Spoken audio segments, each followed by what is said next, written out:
Hello everyone, it's SpawnPoint and here are the PlayStation Plus monthly games for August, all available on August 4th to all PS Plus subscribers. Now I know there's been a lot of backlash and hate right now for PlayStation with the recent physical news, but for those of you who are still subscribed to PS Plus, I do still want to keep making these videos. But for the record, I do believe we should have a choice of either physical or digital games, and I completely disagree with the digital only movement. So if you agree with me, please drop a like as it really helps me out on these videos. Okay, so kicking today's video off, we've got Big Walk on PS5. Now this is a brand new co-op adventure game from the team behind Untitled Goose Game, but instead of causing absolute carnage around the village as a goose, you and up to 7 friends get to explore the huge open world, solving puzzles, discovering secrets, and most importantly, you could argue trying to communicate with each other using the game's hilariously limited tools. So between you and your friends, you've got to solve these different rooms or try and get out of the different rooms, different areas, trying to help each other solve these puzzles or unlock doors to the next level. Now I would say it's one of those games that's clearly designed to create a funny moment rather than competitive ones, and I can imagine this one being a chill game that is going to end up being a lot of fun that you have with your mates.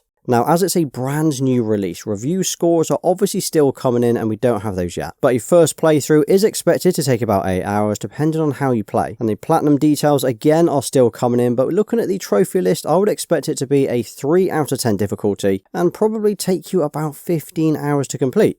But as I say, it is early days yet, and I can imagine this one being a lot of fun.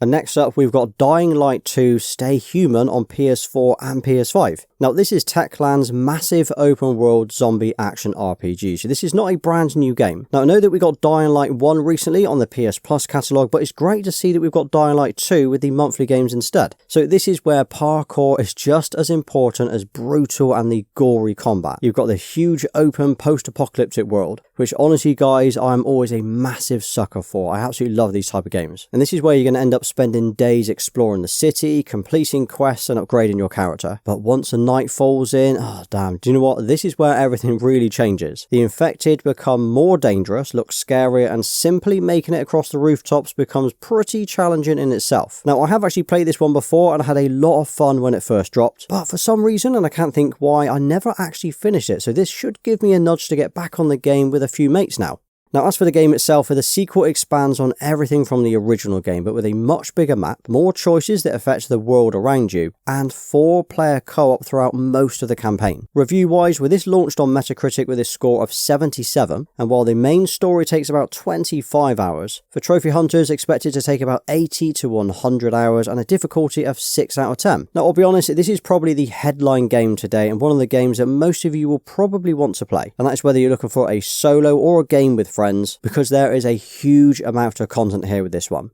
And finally, we've got Signalis, I think that's how it's said, on PS4 and PS5. Now, I would actually go as far to say is don't overlook this one because it's genuinely one of the best indie horror games that we've had in the last few years. So I would actually say this is inspired by the classic games like Resident Evil and Silent Hill. And this is a survival horror game with that old school fixed camera angles, limited resources, and a sci-fi mystery. Now, the first thing you'll notice already is that the pixel art visuals might look a little bit simple at first, but don't let that fool you because the atmosphere is absolutely awesome on this. Reviewers loved it too, and this is why it got an 84 on Metacritic, and the first playthrough will take you about 8 to 10 hours while the platinum sits around 4 out of 10 difficulty, and will take you about 15 to 20 hours to complete. But yeah, looking at this one now, I think this is going to be one of those hidden gems this month. And don't forget, you've got a little bit of time to download July's PS Plus games. So those were Call of Duty Modern Warfare 3, For the King 2 and Crosscode. These will all be available until August 3rd to claim before these games drop on.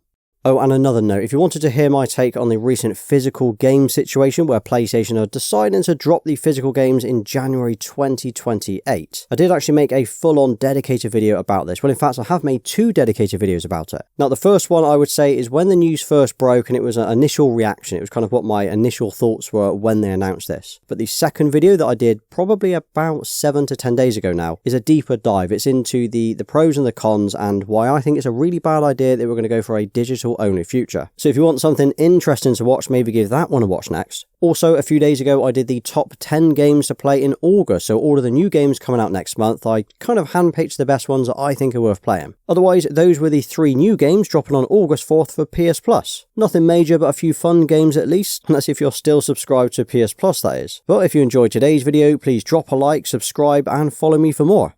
Until next time.